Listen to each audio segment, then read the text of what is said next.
नमो भगवते वासुदेवाय।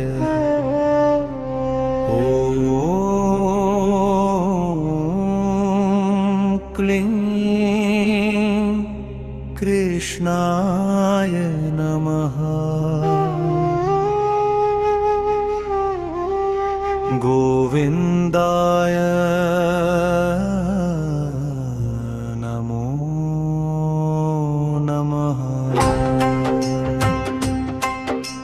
श्यामलवर्णं कमलनयनं पीताम्बरधरं शुभं वेणुनिनादमनोहरं भक्तहृदयविहरं हरिम् अनन्तकरुणसिन्धुं देवं नन्दगोकुलनायकम् अहं नमामि देवेशं कृष्णं परममङ्गलम्। हरे कृष्ण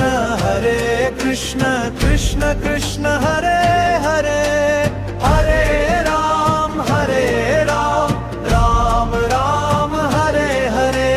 हरे कृष्ण कृष्ण कृष्ण हरे हरे, हरे राम राम राम हरे हरे।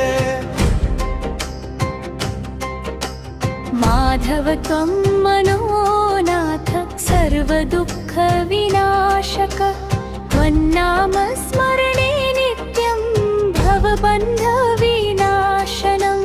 शान्तिं ददाति गोविन्दः प्रेमरसामृतप्रदः, त्वमेव शरणं